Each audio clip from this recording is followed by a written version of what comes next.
And just like that, we are back. So now 3 weeks in a row.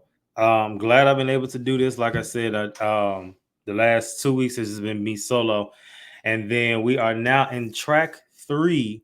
But I should have put in the video or the description, which obviously I couldn't. But this is only part one of track three because remember we had split it into two because it was almost what was it, almost 2 hours. Well, it was an hour and like 40 minutes, but I just feel like for my audience, I don't want it to be that long. I want it. And plus, like I told her when she was like, I'm sorry if I went over.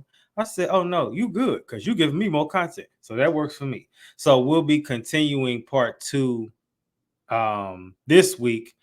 But before we get into me giving into what part two will entail, I'm going to be recapping the part one of the As a Man track three. And to do that, after 2 long weeks, I know they're so long, right? I got a guest, and this is actually the return of someone who actually came aboard of these Mental Man live streams, even before they officially had a name, because I just kind of slid a name on y'all. It was never officially a name. So the Mental Man Monday live stream, and he's back to kind of slightly catch up, but also to give his input on some things. So let me go ahead and add him. Oh, hold on. There we go. What's going on, my guy? Hey, how's it going, man? How you guys feeling today? All right, it is good. Everybody's good. So, how's the weather in Florida, right? Yes, it is stormy. It is cloudy.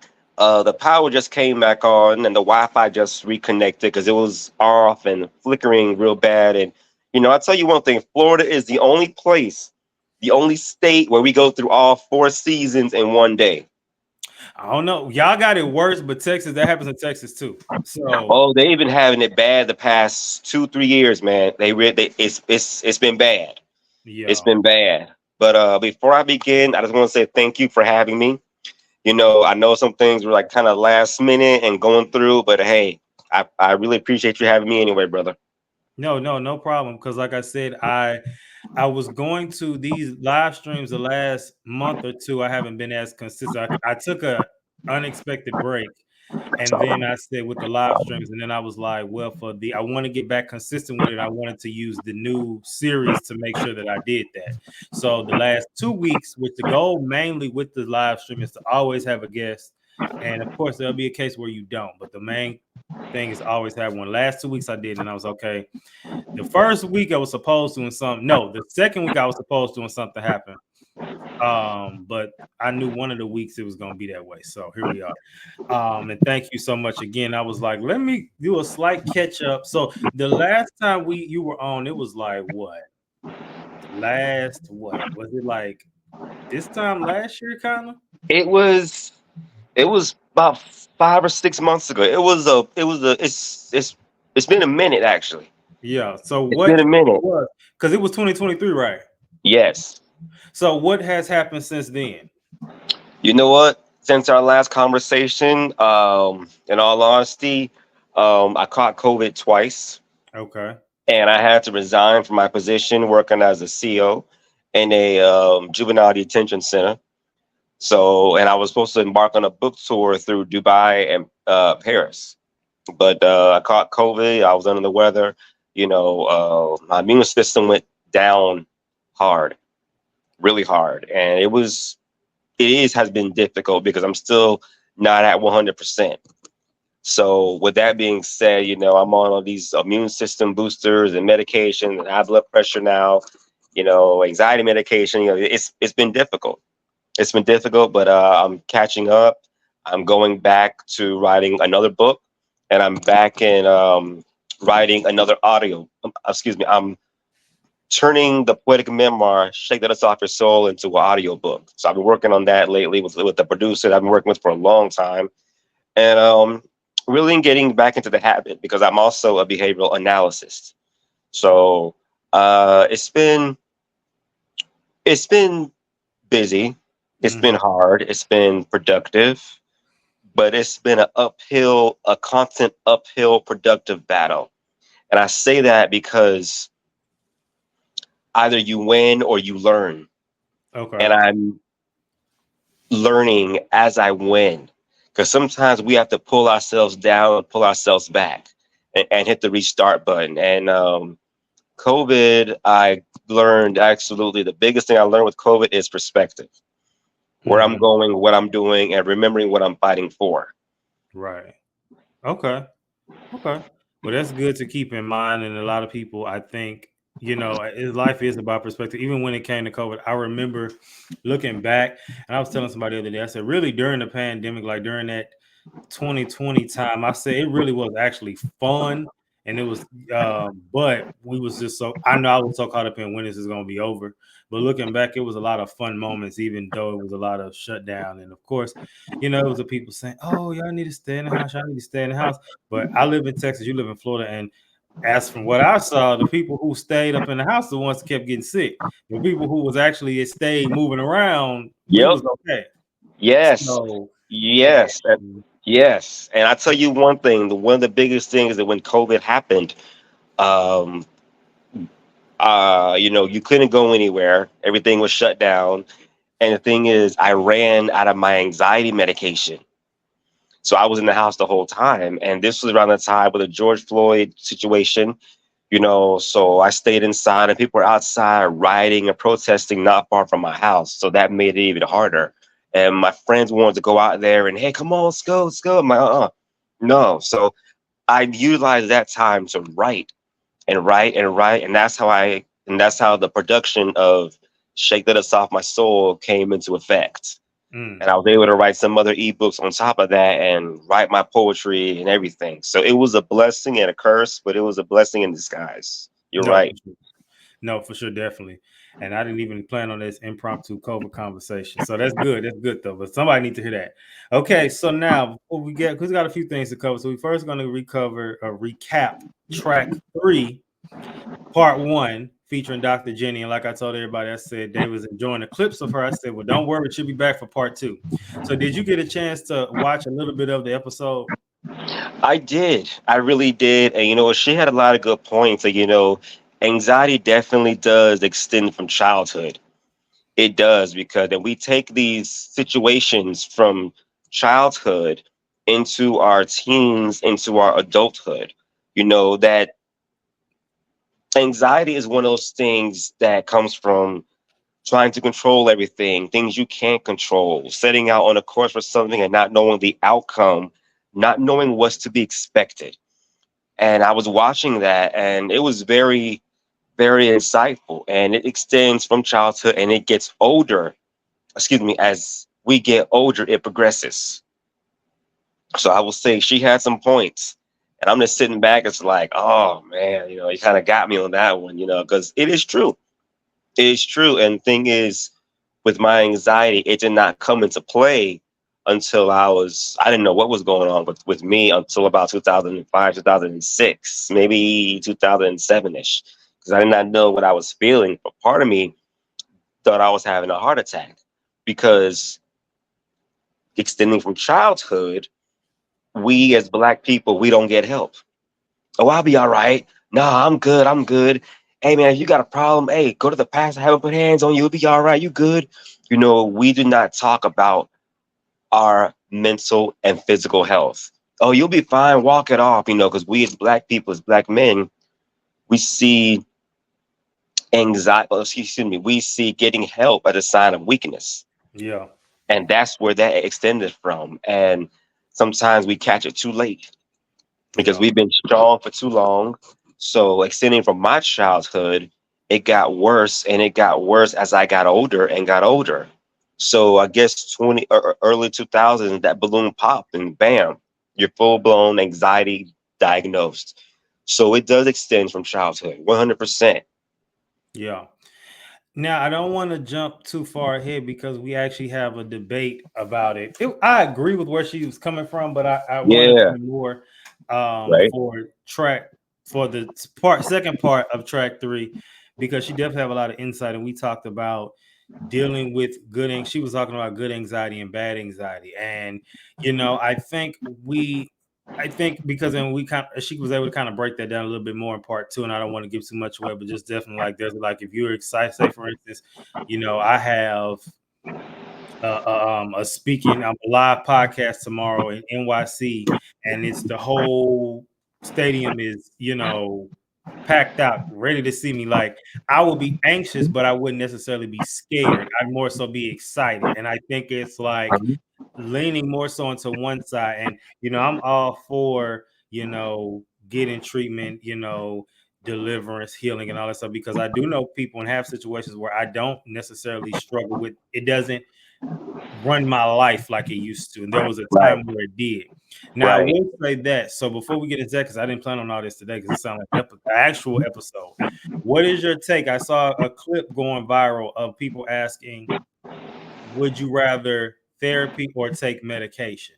Now, I Mm, know some people say, and this is my take on it. This is my personal take. Now, obviously, I'm not the licensed professional. I get them on the show though. But right. my take on it is, and even from people who've actually been on the medication before who've gotten off, they say that it helps, but they know it's something that can't last forever because they become too dependent on it. And they say it's kind of like a good, it's like how we say somebody's dependent on alcohol, we'll instantly say bad. But if you're dependent on anxiety, depression, medicine, whatever, you'll say good. You're still dependent on something. So some people say they'd rather have one or the other. Somebody threw out they want both. But what is your take on the two? You know what? That's such a good question, and I'm so good and grateful that you asked that question because those are they're in the same bubble, but they're at opposite ends. What Mhm. one doesn't do, the other does, and vice versa. But they help in different ways. I always have seen therapy as a way of inner healing, and medication is for psychological muscular healing. What therapy, like I said, what therapy doesn't fix, medication does. They cover two different aspects. And honestly, there are certain days where you might have 60-40 or 40-60. It fluctuates because they're both very helpful and necessary to the healing process. Because I always believed and speak so humbly and wisely and strongly, in order to heal, you have to know how you feel, period. Because I was raised, being silent keeps the peace. But as I got older, whose peace is it keeping? It's not helping me. It's helping that person, this person, that person, but it's not helping me. So if I'm to heal in internally, I have to accept medication. I have to accept treatment. I have to accept getting help because you only can assess the problem when you know what the problem is. And that's where therapy comes into play. But now, after all these years of being in a bubble and being in a mental, psychological blender, now it's time for medication. Okay. So then I'm gonna say this because I didn't plan on, like I said, I didn't plan on either of this today. So I will speak on the whole silent thing because a lot of times parents will say things like, "Oh, well, his person didn't say anything. Well, he didn't say anything, or she didn't say anything." But did they feel comfortable telling you that? Because you say they didn't say anything, and you never said be quiet. Because a lot of parents who not gonna tell you to be quiet. They just gonna say you didn't say nothing. Well, did you think you were easy to talk to? Probably not. Oh, oh, I'm so glad you brought that up because when we were growing up, children were seen and not heard. Right. Okay. We were brought up with this mentality of um, what happens in this house stays in this house. I'm raising a man, not a boy. Oh, real men know how to hold it down. Um, I'll tell you when to speak, and if your child is not comfortable talking to you about the small things, how can they talk to you about the big things? So you want to create a safe, healthy, open window functioning environment for them to come and talk to you. Because at some point when your child's not speaking, as a parent, as a person, you just like, what's going on with you? As a caregiver, you realize that, something's wrong with you. Is everything okay? You're not yourself. So you have to first recognize some of the signs, but you also want to create an environment where your child or anyone under your roof can come and talk to you because you don't want to wait too late. You never know what that child is enduring or going through or has been happening or what's been happening leading up to that point. Yeah, definitely. And I think that that's a big thing. And like I said, I'm gonna have to cover that fully in the episode because we don't have all day with that. But I'm gonna say this, and I'm gonna get off that this path because I've seen both sides of the ball and people who are free. So getting on medication, I do believe, again, it may not necessarily be for everybody, but it was for somebody or for some people. But do you have the goal, or is it your goal? And you might not even ever thought about this. Is it your goal to stay on it forever? I have come to realize that my body functions and processes and heals and develops better while on medication because I was the person who did not get on medication for years. Years. I tried home remedies, I tried fitness, healthy diet, and that goes only so far. But then once having COVID and my immune system kind of went down and my anxiety went up, I found myself needing medication. And blood pressure medication and sleep aids. So I would love to have the day where I no longer need medication, but until that day comes, unfortunately, I'm going to have to take it. But some people need it, some people don't. Some people's body develops a tolerance and then they don't need it anymore. Yeah. But unfortunately, in my case, I at this point, given time, I do need to stay on medication. Okay. Well, it's just good. At least you kind of had a mindset of like, I understand that this is temporary. Where some people just like, this is just me for life, and it's kind of like if your hand is broken, you're not gonna be treating your hand like it's broken for the rest of your life. It's more That's so like right. this is just a fourth time. So okay, good stuff. So now let's get into the first topic for the day. It's impromptu vent session we didn't expect. Well, I didn't expect. So, all right. So the first topic we're going to talk about today is Jonathan Majors is back in the news, and he was just at I think it's Jason Lee's award show that he did. I actually saw the preview for it somewhere, and he won the Perseverance Award, and he was crying on stage thanking Megan Good. So there's some controversy behind this, believe it or not. So we're gonna watch the clip and then we're gonna talk about it. All right, let me share my screen and let's do it.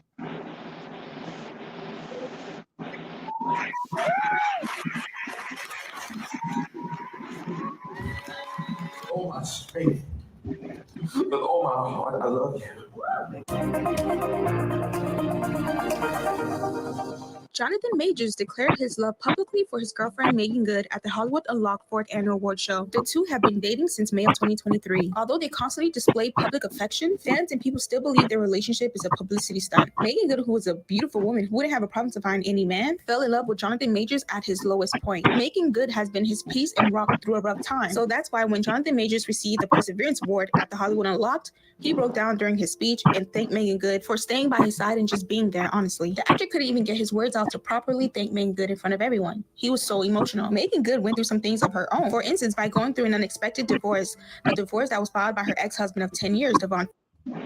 Okay, so that's all we're gonna watch of it. Like I said, I seen the clips on the shade room with him crying, just thanking her. He could barely talk, and he cracked some jokes here and there, but he was just thanking her for everything. And the main thing was not necessarily the clips. The main thing was about some of the comments I read where some people was like, "Oh, this is so beautiful." Then it was some people kind of like, "Oh, this he's acting, y'all. He's an actor, so don't let this get over y'all head." So let's go to the first part, which is what does this have to do with mental health? So I'm gonna speak and then I'm gonna get that, see what you think. So mental health wise, it's unfortunate. Again, we still live in a society where a man broke down on stage, was not just because he was receiving the award. I'm sure he was happy about that, but he was more so just engulfed with just emotion for happened to be winning something after he definitely showing perseverance after being publicly annihilated by what looks to be a lie and getting dragged, getting in with probably a dream position, you know what I mean, with Marvel Studios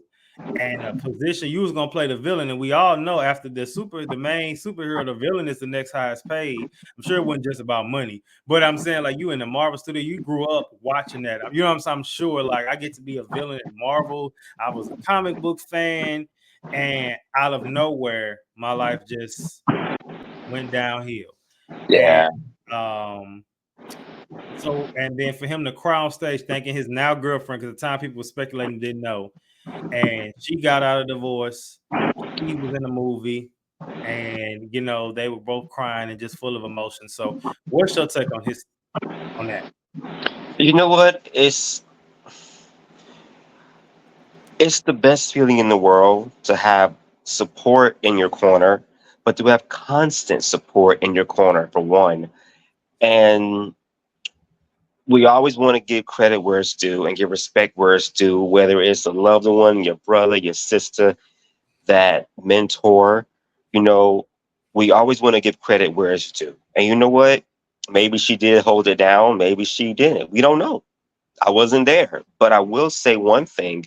You know what? It's okay to cry and shed some tears. It really is, because I mean, we as black men, we go through so much on a daily basis. So you know what? Sometimes we do need to cry. Sometimes we do need to let it out, because we do more damage holding it in. And it's okay for a man to cry, because we were told so much as children, real men don't cry. Wipe those eyes, boy, wipe those tears. So you know, I give him credit for shedding a few tears, because the hardest battles are fought behind closed doors, and the stupidest ones are fought in public. So you know, maybe she held it down for him when he was going through it. You know, we'll never know. We weren't there, but hey, give credit where it's due. I think it's interesting because it's people that'll see that, and I know some people be like, "I'll never cry on camera" and stuff like that. And it's like I mean, I think it was a lot going on for him to win that award, and just to be celebrated publicly after being demonized publicly is another thing. And also, and I just got to throw it in there too, and it was funny, but we can't say it didn't hurt his feelings. About Cat Williams was like, "When did y'all think this man was attractive? He looked like he got a big nose. He looked like my daddy." And it was funny, but there's no way, like there's no way, but I'm saying it's not it wouldn't be just hard to believe if Jonathan Majors was offended by that. I Yeah. saw Megan Good responded to, but I actually don't remember exactly what she said. I think it was on the same platform, Shannon Sharp, which DL Hughley said he Wendy Williams that lift weights, which is wild. But this is a lot, but the thing is, and like I said, I don't think Jonathan is doing this, but this is just a message to anybody. If you live by the praise, you'll die by the criticism. So never get too caught up in what the world is saying about you, because they can love you today and they'll crucify you tomorrow.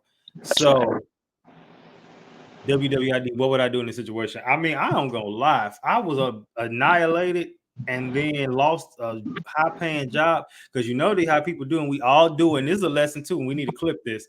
Stop spending money you ain't got yet, because I'm sure when he signed that contract, he like, bet this is official. I signed on the dotted line. So now I'm finna go ahead. Let me rent this. Let me get this, or I can pay this off. Let me go ahead Yup. and this to come, and then for them to just take it like. Yeah. That's what they do. People get so much joy out of putting you on a pedestal and boasting you up, but they get even more fun out of tearing you down. So you know what? No matter what you say, do, think, feel, wear, say, or don't say, people had an opinion about you before you were even born.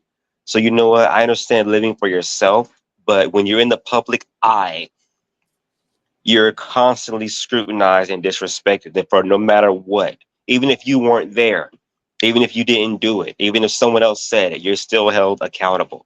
So either we live for ourselves or no one else. Absolutely. And like I said, if it was me on stage, I ain't gonna lie, I probably would have shed a tear too, like, look at me. You know what I'm saying? I came out on top, and not because they hurt my feelings, but just because I've been through so much, and through it all, I'm still getting something, Yeah, you know. absolutely. Absolutely. And you know what, too? That is a very, very, very, very, very, very, very grueling, hard climb to the top. It's a hard climb. It's one of those climbs you have to take by yourself. You can't take someone else's direction, especially when you're passionate about your future and what you're doing and what you want to do. You have to live for yourself. And that's the hardest battle. So when you get there, you appreciate the climb and you appreciate the effort that much more. WWJD, what would Jesus do? So obviously we know this is what would he do in that situation, or what we could assume he would do if he was there, or honestly, and then in some cases we can't figure it out, but we would say ethically, morally correct thing to do. So Well, first you of know what? all, When Jesus died for our sins, they put him up on a on a they put him up, on a stake, and he gave his life for us. He cried himself. So I could understand it. If he was there, he would have cried. He cried when he gave his life for us. So you know what? yeah, And he's a father. They know not what they do. but I will play devil's advocate in this because I agree to that 100%. But more so, well, okay, so let's put things in perspective because let's say we don't know what happened when he got to heaven, but what's to say after he went through all that and he got to heaven and he broke down and cried, tears of joy. Now, I'm not sure if his human emotions were taken by that time. They probably were. I don't know. That's something to think about, ain't it? But I will say I agree with that. But then another perspective would say is if he, after him being crucified, well, he was actually crucified for real because we use the term when we talk about us being crucified, but he was actually crucified for real. Well, let's not use crucified. Let's talk about when he was just demonized and talked about. I don't think he felt no way.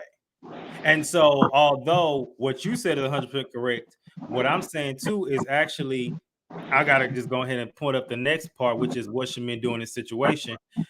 What the main thing is, what would Jesus do? We talked about that, and then of course it's kind of like a double whammy with that. But then also, what should men do? We should never, and I'm gonna reiterate, live by criticism, because if you live by praise, because then you'll die by criticism. So you should never get so caught up in what people are saying. And the main thing with Jesus and the people, and what we're called to do, is he was about his father's business. So you have a mission to complete, whatever that is. That's between you and God. Everybody's mission is different. Everybody's goal in life is different. You have one Right. major goal, of course, but we have different paths. It's like I talk about, we all one body, but every part has a different thing. A finger can't do what a toe can do, an ear can't do what an eye can do, but it's all needed for the body. So I think that it's just the same concept of with that, like you have to know what your ultimate goal in life is to do.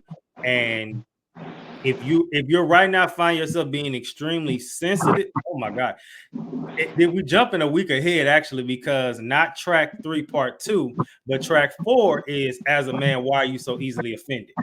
So I think that one is gonna really get to the chorus of things because I got a lot of points I gotta hit with that, and y'all will see how that'll turn out.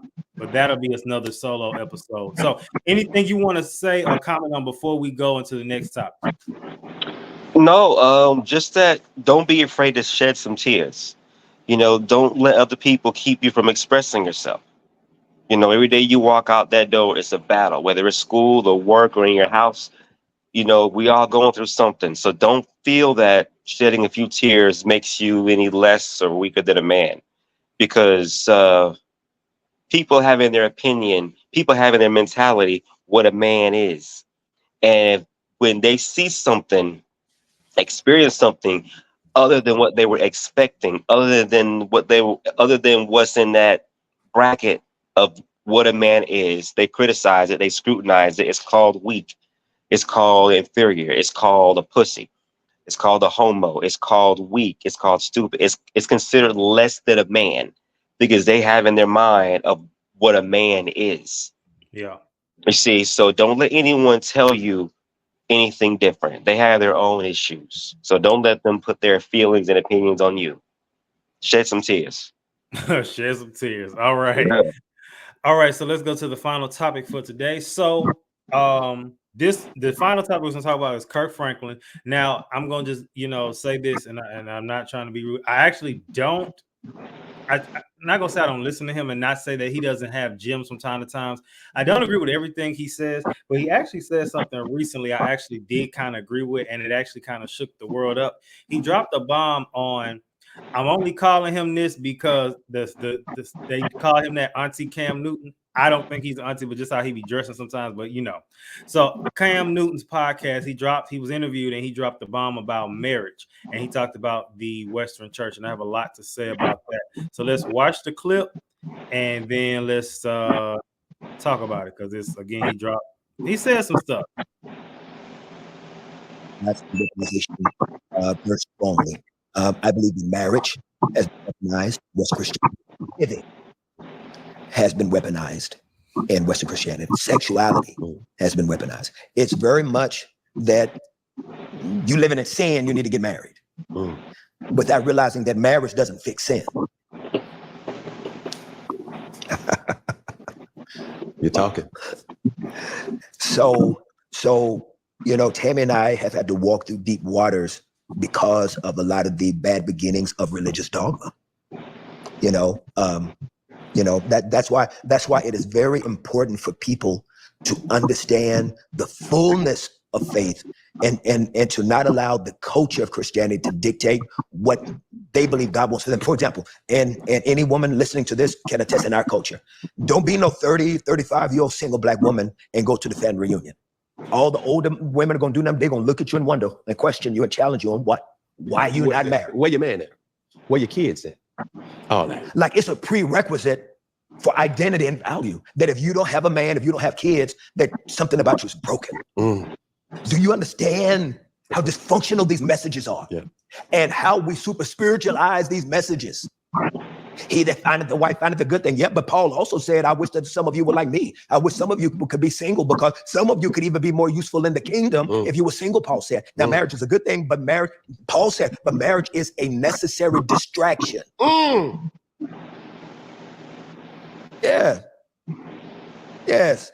Do you know that there are some people? I have many friends that were in ministry at church, and the church has told them, if you're going to be in ministry, you can't be single. We're not going to let you work with the youth ministry if you're single. You can't do this if you're single. And so what people do, they quickly get married, thinking that they're fulfilling God's will for their lives, but they are fulfilling man's dogma. You can be single and be used by God. You can be single and have purpose. All right, we're gonna stop it there. Okay, so let's get into the first part, which is, what does this have to do with mental health? So I'll let you start this time, and then I'm gonna give my take. I see exactly what he's saying. Marriage, well, first thing, marriage is not for everyone. Marriage is not for everyone. And even if you're not married, you can still be useful to your Heavenly Father. You can still have purpose. You can still have faith. Prayers go up, blessings come down. And just because you're not married doesn't mean that you're lost. Some people, just because you're wandering doesn't mean you're lost. Some people are searching. And I think the biggest thing we put on people nowadays, especially single people within Christianity, is, oh, if you're not married, what's wrong with you? You're supposed to have kids by a certain age. You're supposed to be married by a certain age. And, this is a mentality came out of the 60s. If you're not married at a certain age, or have kids by a certain age, or have a family at a certain age, there's obviously something wrong with you. But you know what? Marriage is not for everyone. And I could see the fact of wanting to be married and having anxiety and getting depressed that you're not. I can understand that. So it can play into your mental health at certain points. I understand that. Yeah, I think that's the main thing that you hit with. That is the fact of, it can make you feel like, dang, I'm 30. I don't have nobody yet. What's going on? Or what is almost time? And then that's when people start to just like, well, let me just, this girl cool. She cool. I'm going to just, ain't getting no younger. Let me just go ahead and just do this. And you really don't want to do that. And you just thinking, because it's like now you created baby mama drama. And now you Yes, created yes, yes. And people are settling these days because they're not patient. People will rather settle and live in dysfunction than to wait for their purpose, wait for their love, you can't rush God. You can't sit there and pray about it, pray about it, and then, well, God's taking too long and I need something now. Well, oh, you're available. Are you married? Are you single? Okay, let's go out. Well, how do I know God isn't sending me this? Well, because if God was sending you that, you want to be impatient. You want to be persistent. You want to be on the clock. I do. Back to the comment about when you said that some people aren't meant to get married. I agree with that to an extent, and let me explain. I do believe there are a handful of people who won't ever get married, and not because they just never did, because they just really were called not to. And I believe Paul died single. Now, I think a lot of people think that they're supposed to be like Paul. And if that's the case, you also have to keep in mind, which they don't want to hear this. You're not supposed to be having sex then, but you don't want to hear that because he wasn't doing that. So now there's some people who will actually be cool on that. I Yeah, ain't one of them. But there's some people that will be okay with that, right? And that's fine. But a lot of people actually, I was broken down to me recently that guys loves marriage so much that it started in Genesis and it ends in Revelation. There's a marriage. And most people don't realize that. But at the same time, that doesn't mean just go get somebody from around the corner because you're getting older. Because what if you was to settle at 31, but God said, I had somebody for you at 35? And it would have been everything you wanted. Now you have to go through unnecessary soul tie and therapy right, and baby mama drama and right. baby daddy drama. You know what I'm saying? You want to do unnecessary stuff because you just couldn't be patient. And Absolutely. And we're unwilling to wait because society we get so caught up in what's going on, and that's where with females and males, and there's this whole debate of who's better. I mean, but yeah, the Bible does say that a woman is subject to the head, but social media manipulates that, and yeah, social media keeps people from getting married. Social media splits people apart. Social media drives a wedge between us. yeah. And if you can't see through the fog, you'll crash. So social media can play a part in your life to keep you from getting married and keep you from being happy if you allow it. If if you allow it. No, definitely, definitely. So WWID, what would I do in this situation? So I'll just take from the angle of Kirk Franklin speaking on a topic that he knew, and I'm gonna say he knew, but that would have him catch hell in some cases because there are many people that agree with that. Many people, I'm sure, trying to attack him for. And like I said, I don't listen to everything he say, but this I do agree with. Like on this one, now this you're actually on point with. This I actually am like, okay, it ain't always wrong, but this is something I definitely am like, okay, this is true. In some He cases. makes sense sometimes. He makes sense, yeah. I don't agree with everything he said like you, but he makes sense. There are things that I could flow with. I'm laughing because it's a what's the phrase that says like even a broken clock is right two times a day. So it's like, maybe he the broken. No, I ain't gonna tell nobody broken. But what I will say is I find it interesting with him that even with that, some people will deny what he said because of who said it. And that's the point too, because he really, like I said, he really hit the nail on the head with that one. And that's not telling people like that. Well, see, they probably letting their girl see the video and like, see this why we ain't married. See. No, now now you manipulative. No, that's not what he's saying. He just saying like in so many words, take your time Yeah, and don't feel it like something is wrong with you because it's 30 o'clock and you single, right. or you getting older and it's like, well, you already got kids and you're a woman, like, well, them kids need a daddy, and what you gonna do? And it's like, and when people fail to Excuses. realize That's right. when they do stuff like that, that adds unnecessary stress. And Yes. even if a person doesn't show you, you might have triggered up an anxiety episode for them because you over here like, where the wife at? Where the kids at? They may, and I've even had one friend in particular, like I got the podcast going. She never said it, but I personally think she don't believe in it. She's never said it, but she'll be always asking. She never asks about the podcast, but she'll ask like, well, where your wife at? Where the kids? Like when that's coming? When that's done? It's kind of like that's cute, but let's worry about something that's real. Hmm.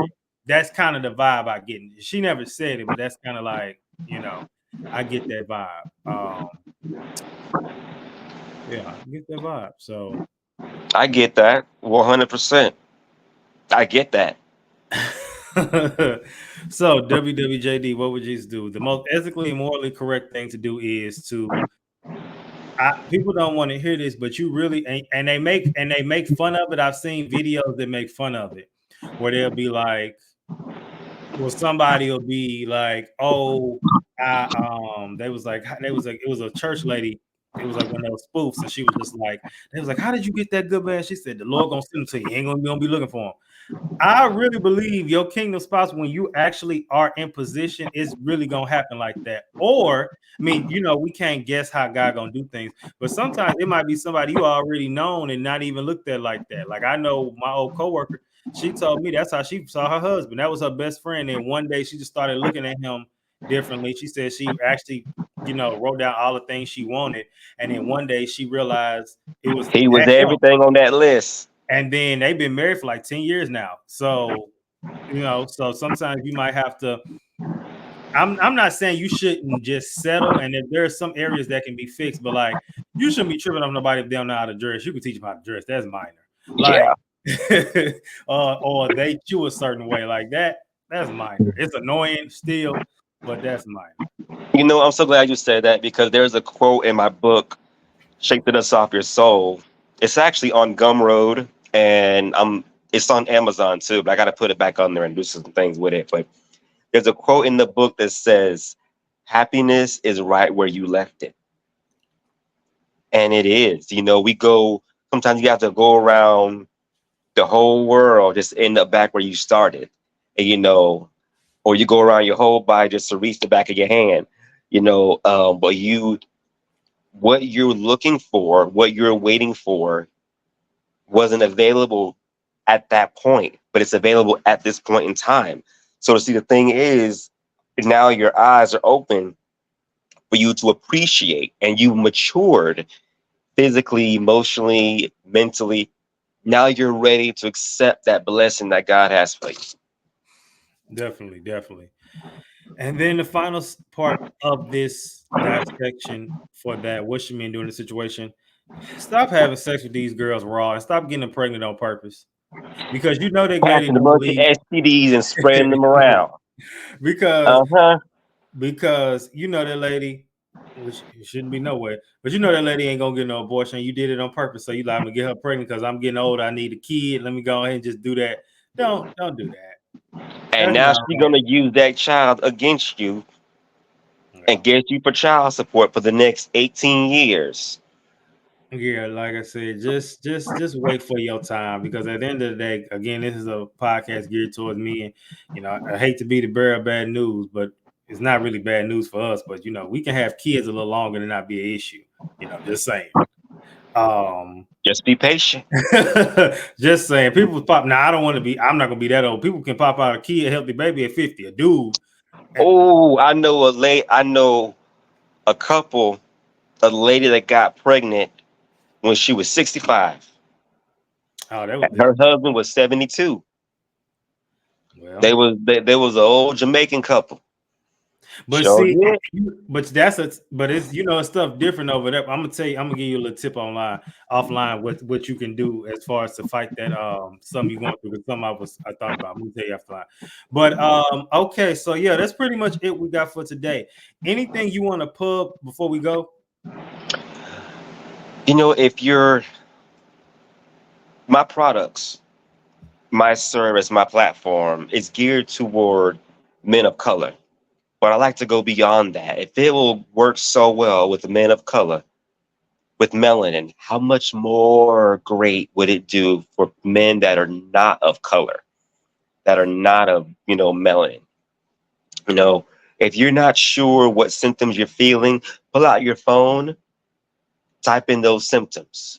If you're, go to CVS, check your blood pressure. If you're not sure what it is, look it up online. I mean, we have our phones anyway. We're on our phones all day. Let's put it to good use. Don't believe that you won't get sick or you'll be okay. Don't take your health for granted. Don't wait until it's too late. Because as men, as Black people, we don't get help. I tell everyone out there, male, female, Black, white, Spanish, orange, Jamaican, Haitian, Trinidadian, Asian, Taiwan, get help. Don't let your family, don't get in your own way. Don't let people prevent you from getting help. You have one life to live and you have one body. You know what? Don't take your health for granted. If you're not sure the symptoms you're feeling, like I said, put it in. And also your job. They have EAP, employee assistance programs. You know what? There are support groups online, in person. Look in your community. If you're battling an addiction, get help for that. Don't wait too late. Don't wait too long. Because as black men, as black people, we don't get help. And had I knew what was wrong with me back then, my health would have been different. Yeah. Had we talked about it, because we don't talk about it. Right. No, we don't. Had I talked about, had we talked about my our health growing up, our children and our children's children would have had a better outcome. So Yeah. I just want to point that out and lay that foundation there. But also, you can check out, click the link in the bio. Um, my page, my name is Brock, but my page is Millenia Xpose on Facebook, Instagram, YouTube. Click the link in the bio, and you'll see a slew of information where you can get help and also get my ebooks. Check the Soccer Soul, but also other literature that is written. You can find me on Gumroad under Millenia Xpose. So we all need help sometimes. And I'll definitely be putting his at when I do the description for this. So we don't have to worry about that. It'll see it there. What was I about to say? Okay, so good stuff. This week's episode, like I said, is track 3, part 2. Continuing the conversation from last week with Dr. Jenny. So make sure y'all tune in for that. And we're going into anxiety and digital use and overuse. And she started off real good and kind of gave some good stuff, but the second part really brings everything home. And I'm actually gonna do the 30-day challenge myself. I'm gonna keep y'all updated with that when I do it. So that's all we got for this live stream today. Thank y'all for tuning in tonight. Make sure y'all tune in this Thursday for the episode part 2 drop of track 3. And then next Monday again, we'll be here same time, different topics. All right. Thank you, my boy, for pulling up. Thank you for PSA, having me. yes, sir. PSA signing out. Always remember, keep your head up like your neck hurt. Remember who you are. Make your mind up. Don't let it make you. And then remember, I love us for real. And